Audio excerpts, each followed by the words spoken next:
Welcome to my channel, YouTube channel. ನನ್ನ account name ಬಂದು B ವೀರರಾಘೋಲು, ಬಿ ಫಾರ್ ಬತ್ತಿರ.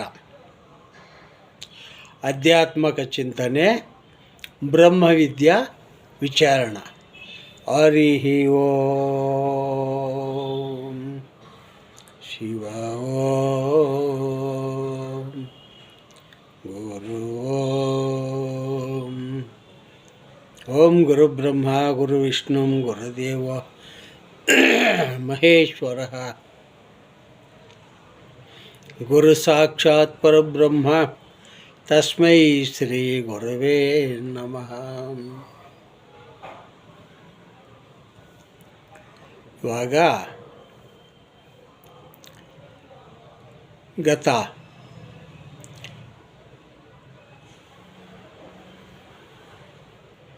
2022 HP ಸೆಪ್ಟೆಂಬರ್ 10ನೇ ತಾರೀಕು ಒಂದು ವಿಡಿಯೋ,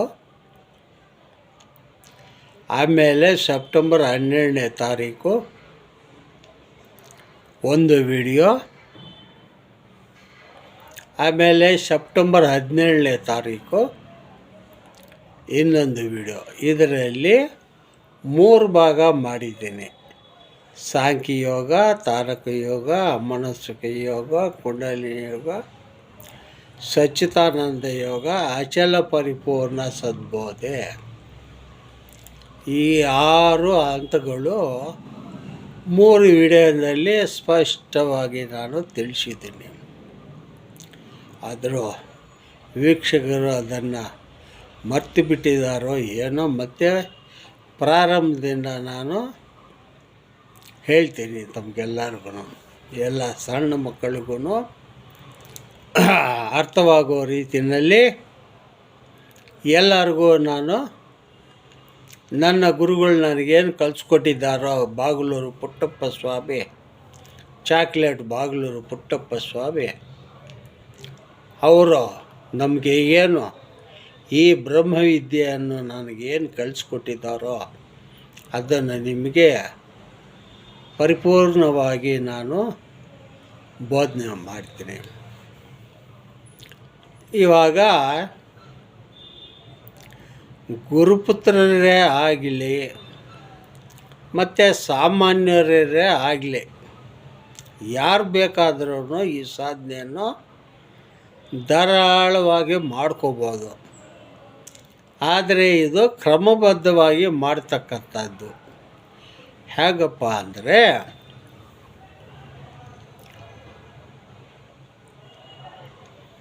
ಮೊಟ್ಟ ಮೊದಲನೆಯಾಗಿ ಸಾಂಖ್ಯಯೋಗ. ಈ ಸಾಂಖ್ಯಯೋಗ ನಮಗೆ ಏನು ಹೇಳ್ಕೊಡ್ತಾರೆ ಅಂದರೆ, ಗುರುಗಳು ಬೋಧನೆ ಮಾಡೋಕ್ಕೆ ಮುಂಚೆ 5 ತರಹ ಪತಿಗಳು ನಮಗೆ ಇಡ್ತಾರೆ. ಅದರಂತೆ ನಾವು ಸಾಯೋ ತನಕ ನಡ್ಕೋಬೇಕು. ಹಾಗೆ ನಡ್ಕೊಂಡಿಲ್ಲ ಅಂದರೆ ಗುರುದ್ರೋಹ, ಅವನಿಗೆ ಪಡಬಾರ್ದ ಕಷ್ಟ, ಬರಬಾರ್ದ ರೋಗಗಳು ಬಂದ್ಬಿಡ್ತವೆ. ಅದರಿಂದ ಸರ್ವಸಾಧಾರಣವಾಗಿ ಈ ಗುರು ಮಾರ್ಗಕ್ಕೆ ಬರಬಾರ್ದು. ಬಂದರೆ ಇದರಷ್ಟು ಆನಂದ ಜಗತ್ತಿನಲ್ಲಿ ಎರಡನೇದು ಇನ್ಯಾವುದೂ ಇಲ್ಲ. ಹಾಗಾಗಿ ಮೊಟ್ಟ ಮೊದಲನೆಯಾಗಿ ಕುಡಿಯೋದನ್ನು ಬಿಡಬೇಕು. ಎರಡನೆಯದು ಜೂಜಾಡೋದು ಬಿಡಬೇಕು.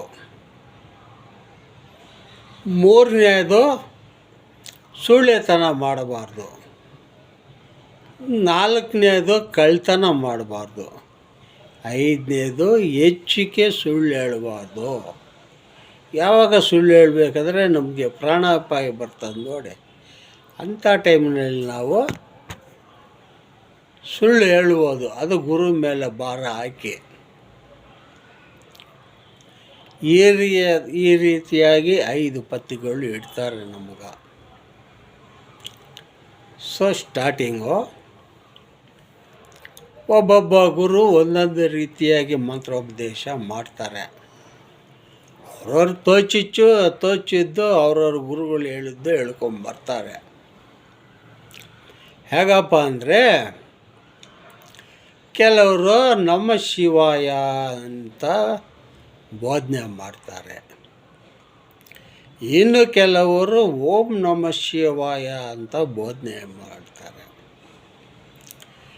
ಇನ್ನು ಕೆಲವರು ಓಂ ನಮ ಶಿವಾಯ ದಮ್ ರಮ್, ಒಂದು ಪಂಚಾಕ್ಷರ, ಎರಡನೇದು ಷಡಾಕ್ಷರ 6 ಅಕ್ಷರ, ಮೂರನೇದು ಅಷ್ಟಾಕ್ಷರಿ, ಇನ್ನೊಂದು ಇದು ಶಿವ ಪಂಚಾಕ್ಷರಿ ಅಷ್ಟಾಕ್ಷರಿ. ಇದು ಇವಾಗ ಹೇಳಿದ್ದು. ವಿಷ್ಣು ಅಷ್ಟಾಕ್ಷರಿ ಬಂದು ಓಂ ನಮೋ ನಾರಾಯಣಾಯ, ಇಲ್ಲ ಬರೀ ನಾರಾಯಣಾಯ. ಒಟ್ಟಿನಲ್ಲಿ ನಮ್ಮ ಮನಸ್ಸು ನಮಗೆ ಸ್ವಾಧೀನ ಬರೋದಕ್ಕೆ ಮಂತ್ರ ಅಷ್ಟೇ ಹೊರತು, ನಮ್ಮ ಮೈಂಡ್ ಅಂದರೆ ನಮ್ಮ ಮನಸ್ಸು ಏಕಾಗ್ರತೆ ಬರೋದಕ್ಕೆ ಬೇರೆ ಇನ್ನೇನು ಇಲ್ಲ. ಯಾವ ಮಂತ್ರ ಆದ್ರೂ ಧ್ಯಾನ ಮಾಡ್ಬೋದು, ಇಲ್ಲ ಮಂತ್ರನೂ ಬೇಡ, ಬರೀ ನಿನ್ನ ಮನಸ್ಸು ಈ ಉಸಿರಾಟ ಗಮನ ಮಾಡ್ತಾಯಿರಿ. ಈ ಭ್ರೂಮಧ್ಯದಲ್ಲಿ ಈ ಆಗ್ನೇಯ ಚಕ್ರ ಇದೆಯಲ್ಲ, ಅಲ್ಲಿ ದೃಷ್ಟಿ ಮನಸ್ಸು ಎರಡು ಇಟ್ಟು ಧ್ಯಾನ ಮಾಡಿರಿ. ಧ್ಯಾನ ಮಾಡೋಕ್ಕೆ ಮುಂಚೆ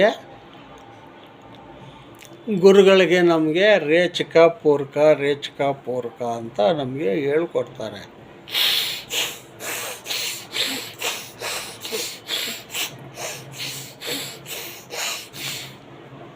ಈ ರೀತಿ ರೇಚಕ ಪೂರಕ ಇದನ್ನು ದಿನನಿತ್ಯ 5 ನಿಮಿಷದಿಂದ ಹಿಡಿದು 10 ನಿಮಿಷ, 15 ನಿಮಿಷ, 20 ನಿಮಿಷ, 25 ನಿಮಿಷ, ಅರ್ಧ ಗಂಟೆ ತನಕ ಮಾಡಿರಿ ಕಂಟಿನ್ಯೂ ಆಗಿ. ಎಲ್ಲ 72,000 ನರ ನಾಡಿಗಳೆಲ್ಲ ಪರಿಶುದ್ಧ ಆಗ್ತವೆ, ಆ್ಯಕ್ಟಿವಿಟೀಸ್ ಆಗುತ್ತೆ ಇದರಲ್ಲಿ. ಆಮೇಲೆ ಈ ರೇಚಕ ಪೂರಕ ಮಾಡಿದ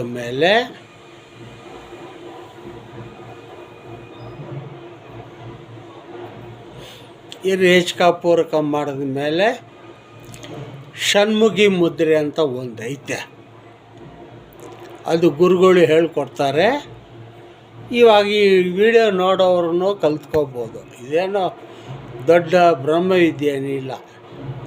ಈ 2 ಹೆಬ್ಬೆರಳು ಕಿವಿನಲ್ಲಿ ಇಟ್ಟು ಚೆನ್ನಾಗಿ ಶಬ್ದ ಕೇಳಿಸ್ದೆ, ಹೊರಗಡೆ ಶಬ್ದ ಕೇಳಿಸ್ಬಾರ್ದು, ಬಂಧನೆ ಮಾಡಬೇಕು.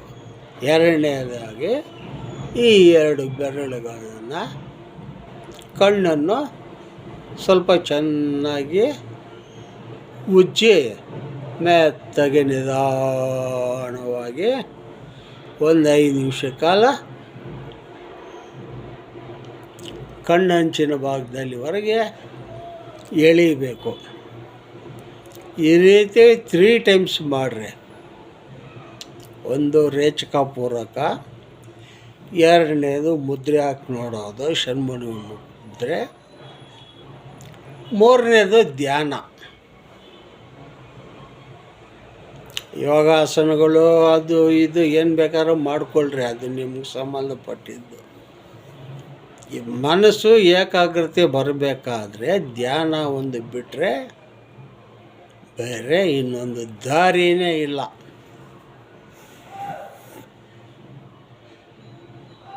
ಆದ್ದರಿಂದ ಈ ಪ್ರತಿಯೊಬ್ಬರೂ ಒಂದು ಅರ್ಧ ಗಂಟೆಯಿಂದ ಹಿಡಿದು 1 ಗಂಟೆ ತನಕ, ಬೆಳಗ್ಗೆ 1 ಗಂಟೆ, ಸಾಯಂಕಾಲ 1 ಗಂಟೆ, ಇದೊಂದೇ ನಮ್ಮ ಜೊತೆಯಲ್ಲಿ ಬರೋದು, ನಮಗೆ ಸುಖ ಶಾಂತಿ ಕೊಡೋದು. ಇನ್ಯಾವುದು ನಮಗೆ ನೆಮ್ಮದಿ ಕೊಡಲ್ಲ ಬಾಳಲ್ಲಿ. ಅದರಿಂದ ಈ ಒಂದು ಮಾರ್ಗವನ್ನು ಪ್ರತಿಯೊಬ್ಬರೂ ಆಚರಿಸ್ಬೋದು. ಆದ್ದರಿಂದ ಫಸ್ಟ್ ಆಫ್ ಆಲ್ ದೇವರನ್ನ ನಾವು ಜಗತ್ತಿನಲ್ಲಿ ಎಲ್ಲ ಕಡೆ ಹುಡುಕಾಡ್ತಾ ಇದ್ವಿ. ಪ್ರತಿಯೊಬ್ಬರು ನೋಡ್ತಾ ಇದ್ವಿ, ಹುಡುಕ್ತಾ ಇದ್ವಿ. ಆದರೆ ಆ ಅಪ್ಪನ ಸಿಗ್ತಾ ಇಲ್ಲ ಯಾರಿಗೂ. ಯಾಕಪ್ಪ ಸಿಗ್ತಾನೆ ಅಂದರೆ ನೋಡಿ, ಬರ್ತಾ ಹೋಗ್ತಾ ಇದೆ ಈ ಪ್ರಣವ ಉಸಿರಾಟ. ಅದನ್ನು ತಡೆಗಟ್ಟಬೇಕು. ಒಳಗಡೆ ಸ್ವಲ್ಪ ಹೊತ್ತು, ಹೊರಗಡೆ ಬಂದಾಗ ಸ್ವಲ್ಪ ಹೊತ್ತು. ಅದಕ್ಕೆ ತಾತಯ್ಯನವರು, ಕೈವಾರ ತಾತಯ್ಯನವರು ಒಂದು ಪದ್ಯನೇ ಬರೆದು ಬಿಟ್ಟವ್ರೆ. ರೇಚಕ ಪೂರ್ವಕ కుంభక ముద్రలు చూచుకోరా, నీలోనాయున్నది నికిరాండ పట్నము చేరుకోరా. వేళ పాళ్ళలో లేక వెలిగేటి జ్యోతిని చూచుకోరా. యుగములో ఎన్నైనా ఇతర జన్మము లేదు, ఉండిపోరా.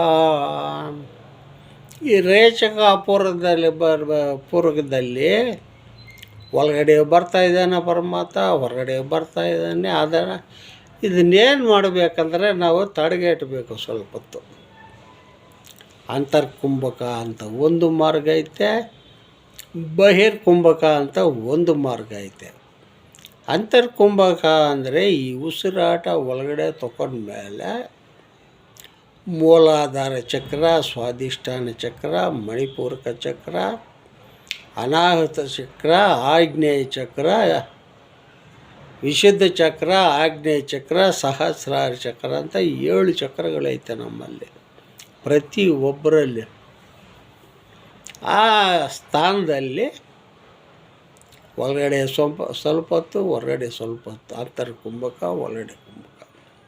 ಅಂತರ್ಕುಂಭಕ ಅಂದರೆ ಒಳಗಡೆ ತಗೊಂಡಾಗ ಅಲ್ಲಿ ಸ್ವಲ್ಪ ಹೊತ್ತು ಹಿಡ್ದಿಕ್ಕೋಬೇಕು ಉಸಿರಾಟನ, ಎಷ್ಟೊತ್ತಾಗುತ್ತೋ ಅಷ್ಟೊತ್ತು. ಬಹಿರ್ಕುಂಭಕ ಅಂದರೆ ಈಚೆ ಕಡೆ ಬಂದ ಮೇಲೆ ಉಸಿರಾಟ ಅಲ್ಲಿ ಸ್ವಲ್ಪ ಹೊತ್ತು ಹಿಡಿದುಕೋಬೇಕು. ಇದು ಸ್ಥಾನಗಳೈತೆ. ಮೂಲಾಧಾರ ಚಕ್ರ ಒಳಗಡೆ ಹೋದಾಗ ತಗೋಬೇಕು ಉಸಿರಾಟ, ಇಲ್ಲಿ ತಗೊಂಡು ನಿಲ್ಲಿಸ್ಕೋಬೇಕು ಸಹಸ್ರಾರದಲ್ಲಿ. ಮತ್ತು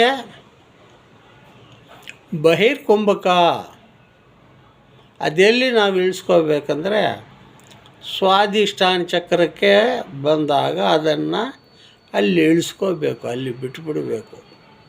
ಅಲ್ಲಿ ಸ್ವಲ್ಪ ಹೊತ್ತು ಗಾಳಿನ ಹಿಡಿದುಕೋಬೇಕು. ಮತ್ತು ಮಣಿಪೂರಕದಲ್ಲಿ ಒಕ್ಕಳು ಜಾಗ, ಅಲ್ಲಿಂದ ಹಿಡಿದು ಸಹಸ್ರಾರ ಚಕ್ರ ತನಕ ಉಸಿರಾಟ ತಗೊಂಡು ಅಲ್ಲಿ ಸ್ವಲ್ಪ ಹೊತ್ತು ಹಿಡಿದಿಕ್ಕೋಬೇಕು. ಮತ್ತು ಅನಾಹುತ ಚಕ್ರಕ್ಕೆ ಬಂದಾಗ ಅಲ್ಲಿ ಉಸಿರಾಟ ಬಿಟ್ಟುಬಿಟ್ಟು ಅಲ್ಲಿ ಸ್ವಲ್ಪ ಹೊತ್ತು ಹಿಡಿದಿಕ್ಕೋಬೇಕು. ಮತ್ತು ವಿಶುದ್ಧ ಚಕ್ರ ಬಂದಾಗ ಅಲ್ಲಿಂದ ಹಿಡಿದು ಸಹಸ್ರಾರ ಚಕ್ರ ತನಕ ಉಸಿರಾಟನ ಹಿಡಿದಿಕ್ಕೋಬೇಕು. ಮತ್ತು ಅಲ್ಲಿಂದ ಆಗ್ನೇಯ ಚಕ್ರಕ್ಕೆ ಇಳಿಸ್ಕೋಬೇಕು. ಈ ರೀತಿ ಒಂದು ತಗೊಳ್ಳೋದು, ಒಂದು ಬಿಡೋದು. ಲಾಸ್ಟು ಈ ಸಹಸ್ರಾರ ಚಕ್ರ ಏನಿದೆಯೋ ಅಲ್ಲಿ ಕುಂಬಿಸಬೇಕು ಮತ್ತು ಬಿಟ್ಟುಬಿಡಬೇಕು. ಈ ರೀತಿ ಅಂತರ್ಕುಂಭಕ ಬಹಿರ್ಕುಂಭಕ ಮಾಡಿದಾಗ ಕನ್ಫ್ಯೂಸ್ ಮಾಡ್ಕೋಬೇಡ್ರಿ ಯಾರೂ ಅಷ್ಟೇ. ಕ್ಲೀನಾಗಿ ಅರ್ಥ ಮಾಡ್ಕೊಳ್ಳಿ. ಅರ್ಥ ಆಗಿಲ್ಲ ಅಂದರೆ ಫೋನ್ ನಂಬರ್ ಹಾಕ್ತೀನಿ ಈ ವಿಡಿಯೋನಲ್ಲಿ, ನನಗೆ ಫೋನ್ ಮಾಡಿ ಕೇಳ್ರಿ ವೀಕ್ಷಕರು. ಅದರಲ್ಲೇನು ತಪ್ಪೇನು ಆಗಲ್ಲ. ಆದ್ದರಿಂದ ಈ ರೀತಿ ನಾವು ನಮಗೋಸ್ಕರ ನಾವು ದುಡಿಯೋದು ಇದೊಂದು ಮಾರ್ಗನೇ. ಸತ್ಯವಾದ ಸಂಪತ್ತು, ನಮ್ಮ ಆಸ್ತಿ ನಮ್ಮ ಜೊತೆಗೆ ಬರೋದು ಇದೊಂದೇ, ಬೇರೆ ಇನ್ಯಾವುದು ಬರೋಲ್ಲ. ಅದಕ್ಕೆ ಕೈವಾರ ತಾತ್ಯನು ಭಾಳ ಚೆನ್ನಾಗಿ ಹೇಳಿದ್ದಾರೆ ತತ್ವಗಳಲ್ಲಿ. ಏನಪ್ಪ ಅಂದರೆ, ಸದ್ಗುರುಡು ವಿಚಾರ ಸಾಮಾನ್ಯದ ನಮೋ ಯೋಗುಲಕು ಈದನಮೋ ಯೋಗ್ಯಮೈ ಉಂಡು ಚಚ್ಚಿನ విడువాదో వచ్చును తన వెంట ముచ్చులకు అగో పడదో మీటాను మునుగదో. అన్నదమ్ములు కొంత, ఆలు బిడ్డలు కొంత, వారు పాలికి వాగా కానీ అయినను పోದು. ನೋಡಿ, ಸದ್ಗುರುಗಳು ನಮಗೆ ಕೊಟ್ಟಿರೋಂಥ ಮಹಾಭಾಗ್ಯ ಈ ಒಂದು ಮಂತ್ರೋಪದೇಶ. ಎಲ್ಲರಿಗೂ ಸಿಕ್ಕಲ್ಲ, ಆದರೆ ಸಿಕ್ಕಿದ್ರೇನು ದಕ್ಕಿಸ್ಕೊಳ್ಳಲ್ಲ, ಹಾಳು ಮಾಡ್ಕೊಂಬಿಡ್ತಾರೆ.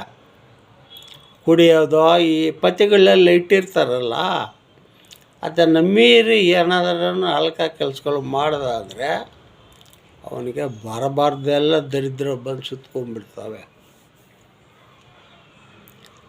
ಆದ್ದರಿಂದ ನಾವು ಸತ್ತೋದ್ರೂ ನಮ್ಮ ಹಿಂದೆ ಬರ್ತಕ್ಕಂಥದ್ದು ಈ ಒಂದು ಬ್ರಹ್ಮಜ್ಞಾನ, ಈ ಒಂದು ಪುಣ್ಯ.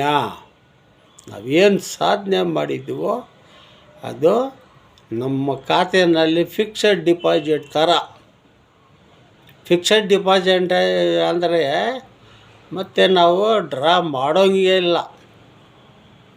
5 ವರ್ಷ ಇರ್ಬೋದು, 10 ವರ್ಷ ಇರ್ಬೋದು, 15 ವರ್ಷ ಇರ್ಬೋದು, ನಾವಿರೋ ತನಕನೂ ಮಾಡ್ಬೋದು. ಅದು ಅವ್ರವ್ರಿಗೆ ಸೇರಿದ್ದು. ತದ್ರೀತಿಯಾಗಿ ನಮ್ಮ ಒಂದು ಸಾಧನೆ, ಈ ಒಂದು ಮಾರ್ಗ, ನಾವು ಎಷ್ಟು ಧ್ಯಾನ ಮಾಡ್ತೀವೋ, ಎಷ್ಟು ಪ್ರಣವಗಳು ನೋಡಿಯಪ್ಪ. ಅಣ್ಣ ತಮ್ಮದರಿಗೆ, ಹೆಂಡತಿ ಮಕ್ಕಳಿಗೆ ಅವ್ರ ಪಾಲು ಒಂದು ಕಾಣೆ ಅಂದರೆ 1 ಪೈಸಾ ಅಷ್ಟು ಹೋಗಪ್ಪ, ಅವ್ರಿಗೆ ಒಳ್ಳೆ ಬುದ್ಧಿ ಕೊಡಪ್ಪ ಅಂತ ನಾವು ಆ ಪರಮಾತ್ಮ ತಿಳ್ಕೊಂಡ್ರೂ ಅವ್ರ ಪಾಲು ಹೋಗಲ್ಲ, ಅವ್ರ ಕಡೆ ಹೋಗಲ್ಲ. ಯಾಕಂದರೆ ಅವ್ರು ಜನ್ಮಾಂತರವಾಗಿ ಆ ಕರ್ಮ ಮಾಡ್ಕೊಂಡು ಬಂದುಬಿಟ್ಟಿರ್ತಾರೆ. ಅದರ ಪ್ರತಿಫಲ ಅವರಿಗೆ ಈ ಒಳ್ಳೆಯ ಮಾರ್ಗಕ್ಕೆ ಅವ್ರಿಗೆ ದಾರಿ ಬೀಳಲ್ಲ. ಅದಕ್ಕೆ ಕೈವಾರ ತಾತಯ್ಯನವರು ಒಂದು ಪದ್ಯ ಹೇಳಿದ್ದಾರೆ. కొత్త అప్పులన్నీ కోసివేసి పాత అప్పులన్నీ పారవేసి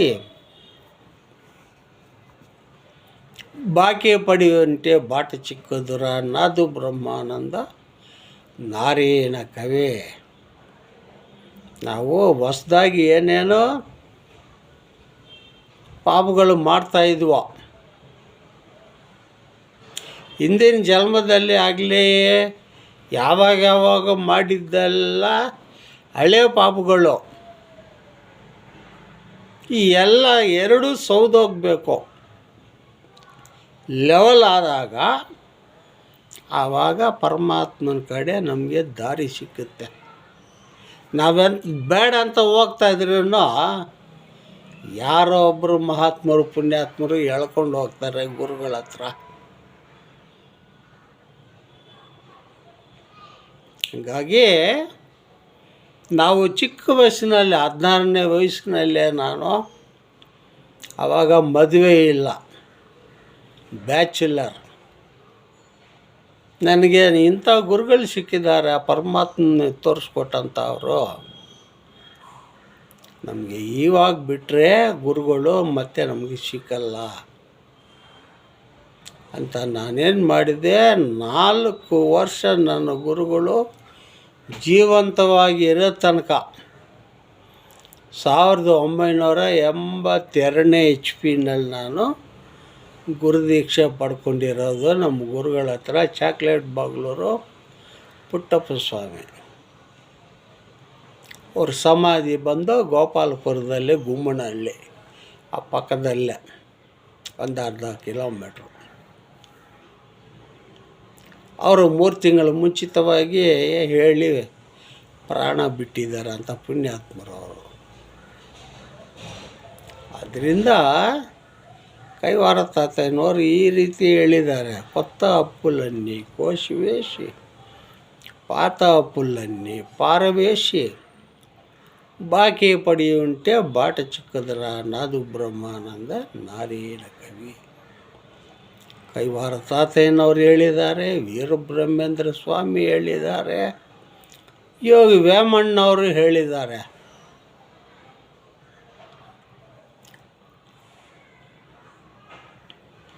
ವೀರಬ್ರಹ್ಮೇಂದ್ರ ಸ್ವಾಮಿ ಏನು ಹೇಳಿದ್ದಾರೆ, ಮೊಟ್ಟ ಮೊದಲನೆಯಾಗಿ ನೋಡಪ್ಪ, ನಮ್ಮಲ್ಲಿ ಪರಮಾತ್ಮನಿದ್ದಾನೆ, ತಿಳ್ಕೊಳ್ರಪ್ಪ ಗುರು ಮುಖಾಂತರವಾಗಿ, ನಿನ್ನ ಸ್ವಂತವಾಗಿ ನೀನು ತಿಳ್ಕೊಳ್ಳೋಕ್ಕಾಗಲ್ಲ ಅಂತ ಅವ್ರು ಹೇಳಿದ್ದಾರೆ.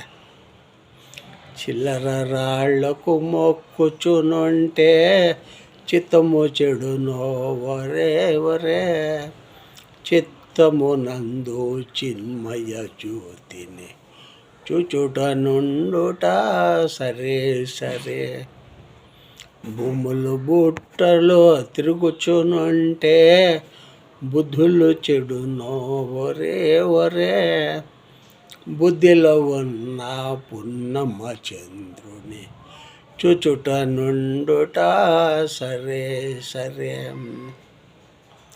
నీళ్ళలో మునిగి కొనుకొచ్చునంటే నిలకడ చెడునో ఒరే ఒరే, నిలకడగా వెలిగే నిర్మల జ్యోతిని చుచుట నుండుట సరే సరే. వీరయ్య దాసుడు వాక్యము విని వివరము ఎరిగిన సరే సరే. ಹಾಗಂತ ವೀರಬ್ರಹ್ಮೇಂದ್ರ ಸ್ವಾಮಿ ಎಲ್ಲ ನಮ್ಮಲ್ಲಿ ಅವತ್ತೆ ನೋಡಿ, ಕೆಲವರು ನದಿಗಳಲ್ಲಿ ಹೋಗೋದು ಮುಳುಗೋದು, ಆ ಚಳಿಗೆ ಒದ್ದಾಡಿ ಸಾಯ್ತಾ ಇರ್ತಾರೆ.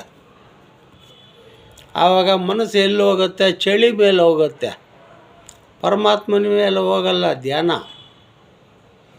ಚೆನ್ನಾಗಿ ಅರ್ಥ ಮಾಡ್ಕೊಳ್ಳಿ, ನಾವೆಲ್ಲ ಮೂರ್ಖತನ ಮಾಡ್ತಾಯಿದ್ವಿ, ಇನ್ನು ಮೂರ್ಖತನ ಬಿಟ್ಟಿಲ್ಲ ನಾವು. ತದ್ರೀತಿಯಾಗಿ ಈ ನಾವೇ ಕಲ್ಪನೆ ಮಾಡಿ ನಾವೇ ವಿಗ್ರಹಗಳನ್ನ ತಯಾರು ಮಾಡಿರೋದು. ರಾಮನಿಂಗಿರ್ತಾನೆ, ಈಶ್ವರನಿಗಿರ್ತಾನೆ, ಕೃಷ್ಣನಂಗಿರ್ತಾನೆ ಅಂತ ಕಲ್ಪನೆ ಮಾಡಿ ನಾವು ಕಿತ್ತಿರೋದು ಮಾನವರು. ಕಿತ್ತಿರೋವನೇ ಆ ರೀತಿ ಕೆತ್ತಬೇಕಾದ್ರೆ ದೇವ್ರನ್ನ, ಅವರಲ್ಲಿ ಆ ಅಂಶ ಇದೆಯಾ ಇಲ್ಲೋ, ದೇವ್ರ ಅಂಶ. ಆ ಅಂಶ ಇಲ್ಲದೆ ಹೋದರೆ ಅವ್ನು ಕೆತ್ತೋಕೆ ಆಗಲ್ಲ. ಚೆನ್ನಾಗಿ ಅಂದಾಜು ಮಾಡ್ರಿ, ಅವನೊಳಗೆ ದೇವರು ಅವನೇ. ದೇವರ ಇದ್ದುಕೊಂಡೇ ತನ್ನ ಸ್ವರೂಪನ ಅವನು ಶಿಲ್ಪದ ಮುಖಾಂತರವಾಗಿ ಕೆತ್ತುತ್ತಾನೆ. ಆದರೂ ಒಳ್ಳೆಯದೇನೆ, ಬೇಡ ಅಂತವ್ರು ಯಾರಿಲ್ಲ, ಕೈ ಮುಗೀರಿ. ಅದೂ ದೇವರೇ, ಇಲ್ಲ ಅಂತ ಹೇಳಿಲ್ಲ. ಆದರೆ ಫಸ್ಟ್ ಆಫ್ ಆಲ್ ಚೈತನ್ಯವಾಗಿ ಇರ್ತಕ್ಕಂಥವನು ನಮ್ಮೊಳಗೆ ಉಸಿರಾಟ ಚೇತನ. ನೋಡಿ, ಆ ಶಿಲೆಯಲ್ಲಿ ಚೇತನ ಇಲ್ಲ, ನಮ್ಮಲ್ಲಿ ಚೇತನ ಐತೆ. ಇಷ್ಟೇ ವ್ಯತ್ಯಾಸ. ಸುಮ್ಮನೆ ತಲೆ ಕೆಡಿಸ್ಕೋಬಾರ್ದು ನಾವು. ಅದು ಹಂಗಾಯಿತು, ಇವರು ಹಿಂಗಾಯ್ತು, ಅವ್ರು ಹಂಗೆ ಹೇಳಿದ್ರು, ಇವ್ರು ಹಿಂಗಾದ್ರೆ ತಲೆ ಕೆಟ್ಟೋಗುತ್ತೆ. ಏನೂ ಮಾಡೋಕ್ಕಾಗಲ್ಲ, ಏನೂ ಸಾಧನೆ ಮಾಡೋಕ್ಕಾಗಲ್ಲ. ಅಲ್ಲಿ ಚೈತನ್ಯ ಸ್ವರೂಪ ಇಲ್ಲ, ಇಲ್ಲಿ ಚೈತನ್ಯ ಸ್ವರೂಪ ಐತೆ. ಆದ್ದರಿಂದ ನಾವು ಬಾಯಿಂದ ಮಾತಾಡ್ತಾ ಇದ್ದೀವಿ, ಕಿವಿಯಿಂದ ಕೇಳಿಸ್ಕೊತಾ ಇದ್ದೀವಿ, ಕಣ್ಣಿಂದ ಜಗತ್ತನ್ನ ನೋಡ್ತಾ ಇದ್ದೀವಿ. ಎಲ್ಲ ಕೆಲಸ ಕಾರ್ಯಗಳೆಲ್ಲ ಮಾಡ್ತಾಯಿದ್ದೀವಿ. ಆದ್ದರಿಂದ ನಮಗೆ ಆ ಒಂದು ಅವಸಾನ ಕಾಲ ಬಂದಾಗ ನಾವು ಹೊರಟೋಗಬೇಕು. ಎಂಥತ್ತ ಇವರು ಕನಕದಾಸರೇ ಆಗಲಿ, ಸರ್ವಜ್ಞಮೂರ್ತಿ ಆಗಲಿ, ಬಸವಣ್ಣ ಅವರಾಗಲಿ, ವೀರಬ್ರಹ್ಮೇಂದ್ರ ಸ್ವಾಮಿ ಆಗಲಿ, ಕೈವಾರ ತಾತಯ್ಯನವರಾಗಲಿ, ಯೋಗಿ ವೇಮಣ್ಣ ಅವರಾಗಲಿ, ಎಂಥೆಂಥ ಮಹಾತ್ಮರು, ರಾಮಕೃಷ್ಣ ಪರಮಹಂಸ ಆಗಲಿ, ವಿವೇಕಾನಂದ ಸ್ವಾಮಿ ಆಗಲಿ, ರಮಣ ಮಹರ್ಷಿ ಆಗಲಿ, ಅವರ ಸಮಯ ಬಂದಾಗ ಎಲ್ಲ ಹೊರಟೋಗ್ಬಿಟ್ರು. ಇಲ್ಲೇನು ಯಾರ್ದೇನು ಶಾಶ್ವತ ಅಲ್ಲ. ಅಂದರೆ ಶಾಶ್ವತವಾಗಿ ಇರ್ತಕ್ಕಂಥದ್ದು ಒಂದೈತೆ, ಅದನ್ನು ತಿಳ್ಕೊಳ್ಳಿ ಅಂತ ಸಾರಿ ಸಾರಿ ಸಾರಿ ಎಲ್ಲರಿಗೂ ಹೇಳೋರೆ. ಯಾರು ಅದನ್ನು ತಿಳ್ಕೊಳ್ಳೋಕ್ಕಾಗಲಿಲ್ಲ. ಯಾವ ಮಹಾತ್ಮನೋ ಗುರು ಮುಖಾಂತರವಾಗಿ ಸಾಂಖ್ಯಯೋಗ, ತಾರಕ ಯೋಗ, ಅಮನಸ್ಕ ಯೋಗ, ಕುಂಡಲಿನಿ ಯೋಗ, ಸಚ್ಚಿದಾನಂದ ಯೋಗ, ಅಚಲ ಪರಿಪೂರ್ಣ ಸದ್ಬೋಧೆ ಸಂಜ್ಞಾರೂಪಕವಾಗಿ ಯಾವ ಪುಣ್ಯಾತ್ಮನೋ ತಿಳ್ಕೊತಾನೋ ಅವನು ಜನ್ಮರಾಹಿತ್ಯನೋ, ಅವನಂಥ ಅದೃಷ್ಟಶಾಲಿ ಇನ್ಯಾರೂ ಇಲ್ಲ. ಅವನಿಗೆ ಇನ್ನೊಂದು ಜನ್ಮ ಇಲ್ಲ. ಇದೇ ಕಾಡ, ಇದೇ ಲಾಸ್ಟ್. ಅದಕ್ಕೆ ತಾತಯ್ಯನವರು ಹೇಳಿದರು, కుదువులన్నీ తీరే మాకు ఇదే కాడ జన్మము, కులము విడిచిన వారము ఏ కులములోన కలియమో, కులగోత్రములు కూలవేసి ಕುದುರೆನೆಕ್ಕೆ ನ್ಯಾರము. ನಮಗೆ ಯಾವ ಕುಲ ಇಲ್ಲ, ಯಾವ ಗೋತ್ರ ಇಲ್ಲಪ್ಪ. ನಮ್ಮದು ಗುರುಕುಲ. ಗುರುಕುಲ ಅಂದರೆ ಯಾರು ಗುರುಗಳ ಹತ್ರ ಬೋಧನೆ ತೊಗೊಂಡಿರ್ತಾರೋ ಅವ್ರದ್ದೆಲ್ಲ ಒಂದೇ ಕುಲ. ಅವನು ಪ್ರಪಂಚದಲ್ಲಿ ಯಾವುದೇ ಒಂದು ಮತಸ್ಥ ಆಗಿರ್ಬೋದು, ಅದು ಪ್ರಪಂಚಕ್ಕೆ ಸೇರುತ್ತೆ. ಪಾರಮಾರ್ಥಕದಲ್ಲಿ ಇಲ್ಲಿ ಕುಲ ಇಲ್ಲ, ಗೋತ್ರ ಇಲ್ಲ, ಎಂಥದ್ದಿಲ್ಲ, ಎಲ್ಲ ಒಂದೇ. ಸೊ ಆದ್ದರಿಂದ ಎಲ್ಲ ವೀಕ್ಷಕರಿಗೂ ಈ ವೀರಬ್ರಹ್ಮೇಂದ್ರ ಸ್ವಾಮಿ ಬೋಧನೆ ಪ್ರತಿಯೊಬ್ಬರು ಕಲಿತ್ಕೊಂಡು ಎಲ್ಲರೂ ಈ ಸನ್ಮಾರ್ಗದಲ್ಲಿ ಬರ್ತೀರಾ ಅಂತ ನಾನು ಆಶಿಸ್ತೀನಿ. ನೋಡಿ, ನನಗೆ ಕನ್ನಡ ಸರಿಯಾಗಿ ಬರ್ತದೋ ಇಲ್ಲ ನನಗೆ ಗೊತ್ತಿಲ್ಲ. ನಾನು ಆಂಧ್ರದವನು, ಅಲ್ಲೇ ಓದಿದ್ದು, ಅಲ್ಲೇ ಬೆಳೆದಿದ್ದು. ಬೆಂಗಳೂರು ಬಂದು 45 ವರ್ಷಗಳೇ ಆಯಿತು. ಆದ್ದರಿಂದ ಹೆಚ್ಚಾಗಿ ನಾನು ಕನ್ನಡದಲ್ಲೇ ಪ್ರವಚನ ಮಾಡೋದು. ಈ ಪ್ರವಚನದಲ್ಲಿ ಏನಾದ್ರೂ ತಪ್ಪುಗಳು ಮಾತಾಡಿದರೆ ತಾವೆಲ್ಲರೂ ನನ್ನನ್ನು ಕ್ಷಮಿಸಬೇಕು. ಅದರಿಂದ ಪ್ರಾಣವಾನ್ಸು ಯಾವುದಾದ್ರೂ ಹೆಚ್ಚು ಕಡಿಮೆ ಬಂದಾಗ ಅದು ನೀವು ಕ್ಷಮಾಪಣೆ ಮಾಡ್ಕೋಬೇಕು. ಅದರಿಂದ ವೀರಬ್ರಹ್ಮೇಂದ್ರ ಸ್ವಾಮಿ ಪಾದ ಪದ್ಮಗಳಿಗೆ ನಮೋ ನಮಃ. ಯೋಗಿ ವೇಮಣ್ಣ ಸ್ವಾಮಿ ಪಾದ ಪದ್ಮಗಳಿಗೆ ನಮೋ ನಮಃ. ಕೈವಾರ ತಾತಯ್ಯನವರ ಪಾದ ಪದ್ಮಗಳಿಗೆ ನಮೋ ನಮಃ. ಬಾಗಲೂರು ಪುಟ್ಟಪ್ಪ ಸ್ವಾಮಿ ಪಾದ ಪದ್ಮಗಳಿಗೆ ನಮೋ ನಮಃ. ಅರಸೂರು ಶಿವಶೆಟ್ಟಿಯಾರು ಸ್ವಾಮಿ ಪಾದ ಪದ್ಮಗಳಿಗೆ ನಮೋ ನಮಃ. ಎಲ್ಲಯ್ಯಾರು ಸ್ವಾಮಿ ಪಾದ ಪದ್ಮಗಳಿಗೆ ನಮೋ ನಮಃ. ಸರಸ್ವತಿ ಭೋಜರಾಜ ಸ್ವಾಮಿ ಪಾದ ಪದ್ಮಗಳಿಗೆ ನಮೋ ನಮಃ. ಪೋಕಲ್ ಶೇಷಾಚಾರ್ಯ ಸ್ವಾಮಿ ಪದ್ಮಂಗಳಿಗೆ ನಮೋ ನಮಃ. ಬತ್ತಿನ ವೆಂಕಟ ಸುಬ್ಬಯ್ಯ ಪಾದ ಪದ್ಮಂಗಳಿಗೆ ನಮೋ ನಮಃ. ಬತ್ತಿನ ಚೆಲ್ಲಮ್ಮ ಪಾದ ಪದ್ಮಂಗಳಿಗೆ ನಮೋ ನಮಃ. ಹರಿ ಓಂ. ಸರ್ವೇ ಜನ ಸುಖಿನೋ ಭವಂತು. ಎಲ್ಲರಿಗೂ ಆಯುಷು, ಆರೋಗ್ಯ, ಬ್ರಹ್ಮಜ್ಞಾನ, ಪ್ರತಿಯೊಬ್ಬರಿಗೂ ಆ ಪರಮಾತ್ಮನು ಸರ್ವದಾ ಸಕಲ ಸಂಪತ್ತು ಕೊಟ್ಟು ಈ ಒಂದು ಬ್ರಹ್ಮ ಮಾರ್ಗದ ಕಡೆಗೆ ಬರಬೇಕಂತ ನಾವು ಆಸೆ ಪಡ್ತಾಯಿದ್ವಿ. ಯಾಕಂದರೆ ಇದು ಎಲ್ಲರಿಗೂ ಸಿಕ್ಕಲ್ಲ. ಇನ್ನೊಂದು ಜನ್ಮ ಬರುತ್ತೆ ಅಂತ ನಮಗೆ ಗ್ಯಾರಂಟೂ ಇಲ್ಲ. ಮತ್ತು ಇಲ್ಲಿಂದ ಸತ್ತ ಮೇಲೆ ಹಂದಿಯಾಗಿ ಹುಡ್ತೀವೋ, ಹಾವಾಗಿ ಹುಡ್ತೀವೋ, ನಾಯಾಗಿ ಹುಡ್ತೀವೋ, ನಮ್ಮ ಮನಸ್ಸು ಯಾವುದರ ಮೇಲೆ ಪ್ರಯಾಣ ಮಾಡುತ್ತೋ ಅಂತ್ಯಕಾಲದಲ್ಲಿ ಭಗವದ್ಗೀತೆಯಲ್ಲಿ ಹೇಳಿದ್ದಾರೆ ಶ್ರೀಕೃಷ್ಣ ಪರಮಾತ್ಮ. ನಮ್ಮ ಮನಸ್ಸು ಅಂತ್ಯಕಾಲದಲ್ಲಿ ಯಾವ ವಸ್ತು ಮೇಲೆ ವಾಹನವಾಗಿ ಹೋಗುತ್ತೋ ಎಗೇನ್ ನಾವು ಬರಬೇಕಾದ್ರೆ ಅದೇ ಆಗಿ ಬರಬೇಕು. ಇದಕ್ಕೆ ಒಂದು ಉದಾಹರಣೆ ಐತೆ. ಒಬ್ಬರು ಮಹಾತ್ಮರು, ಮಹಾರಾಜರು ಈ ಸಂಪತ್ತು, ಆಸ್ತಿ ಪಾಸ್ತಿ, ರಾಜ್ಯ, ಹೆಂಡತಿ, ಮಕ್ಕಳು ಯಾವುದು ಬೇಡಪ್ಪ, ನಾನು ಸುಖವಾಗಿರಬೇಕು, ಆನಂದವಾಗಿರಬೇಕು ಅಂತ ಒಂದು ಕಾಡಲ್ಲಿ ಹೋಗಿ ಚಿಕ್ಕದಾಗಿ ಗುಡಿಸಲು ಹಾಕ್ಕೊಂಡು ಅಲ್ಲಿ ಜೀವನ ಮಾಡ್ತಾ ಇರ್ತಾರೆ ಆ ಮಹಾರಾಜು. ಅಲ್ಲಿ ಕೆಲವು ದಿವಸಕ್ಕೆ ಏನಾಗುತ್ತೆ ಅಂದರೆ ಒಂದು ಜಿಂಕೆ ಬಂದು ಸೇರ್ಕೊಂಡ್ಬಿಡ್ತದೆ ಅವ್ರ ಹತ್ರ, ಆ ರಾಜ ಹತ್ರ. ಇವರಿಬ್ಬರಿಗೂ ಸ್ನೇಹ ಚೆನ್ನಾಗಿ ಆಗ್ಬಿಡುತ್ತೆ ಆ ಜಿಂಕೆಗೆ, ಆ ರಾಜುಗೆ.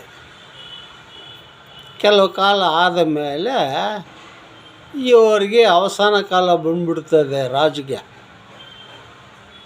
ಆವಾಗ ಅಪ್ಪ, ನನಗೆ ನನ್ನ ಜಿಂಕೆ ಎಲ್ಲೋಯ್ತು, ಇವಾಗ ಬಂದೇ ಇಲ್ಲ, ನನ್ನ ಪ್ರಾಣ ಹೋಗ್ತಾ ಇದೆಯಲ್ಲ ಅಂತ ಆ ಜಿಂಕೆ ಮೇಲೇ ಮನಸ್ಸು. ಈಗೇನು ಎರಡನೇ ಜನ್ಮದಲ್ಲಿ ಜಿಂಕೆಯಾಗಿ ಹುಡ್ತಾರೆ. ಸೊ ಆದ್ದರಿಂದ ಜಿಂಕೆ ಅನ್ನೋದು ಒಂದು ಪವಿತ್ರವಾದಂಥ ಒಂದು ಜನ್ಮ. ಈ ಸಾಧು ಸಂತತರು ಅದು ಚರ್ಮ ಮೇಲೆ ಸತ್ತ ಮೇಲೆ ಅದರ ಚರ್ಮದ ಮೇಲೆ ಧ್ಯಾನ ಮಾಡೋದಕ್ಕೆ ಹಾಕ್ಕೊಳ್ತಾರೆ. ಚರ್ಮದ ಮೇಲೆ ಕೂತ್ಕೊಂಡ್ರೆ ಮನಸ್ಸು ಏಕಾಗ್ರತೆ ಬೇಗ ಬರುತ್ತೆ ಅಂತ ಒಂದು ನಂಬಿಕೆ. ಇನ್ನು ಎಲ್ಲರೂ ಆ ಜಿಂಕೆನ ಸಾಯಿಸಿ ಚರ್ಮದ ಮೇಲೆ ಕೂತ್ಕೊಳ್ಳಿ ಅಂತ ಹೇಳ್ತಿಲ್ಲ. ಅದು ಸತ್ತ ಮೇಲೆ ಎಲ್ಲಾದ್ರೂ ಸಿಗ್ತದೆ ಕೆಲವರಿಗೆ ಕಾಡಲ್ಲಿ. ಅಂಥ ಪುಣ್ಯಾತ್ಮರು ಆ ಒಂದು ಜಿಂಕೆ ಚರ್ಮದ ಮೇಲೆ ಕೂತ್ಕೊಂಡು ಧ್ಯಾನ ಮಾಡ್ತಾರೆ. ಆದ್ದರಿಂದ ನಾನು ಒಂದು 41 ದಿವಸ ಜಿಂಕೆ ಚರ್ಮದ ಮೇಲೆ ಕೂತ್ಕೊಂಡು ಧ್ಯಾನ ಮಾಡಿದೆ. ನಮಗೆ ಅವೆಲ್ಲ ಮಾಡಿದ ಮೇಲೇ ಈ ಒಂದು ಮಾರ್ಗ ಸಿಕ್ತು.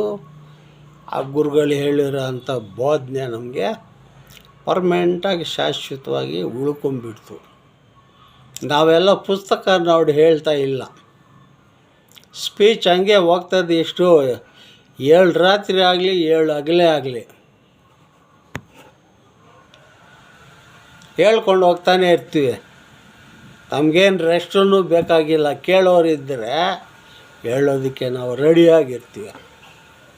ಸೊ ಆದ್ದರಿಂದ ಎಷ್ಟು ಹೇಳಿದ್ರೇನು ಇದಕ್ಕೆ ಅಂತ್ಯ ಇಲ್ಲ, ಆನಂದವಾಗಿರುತ್ತೆ. ಇದೊಂದು ಹುಚ್ಚು.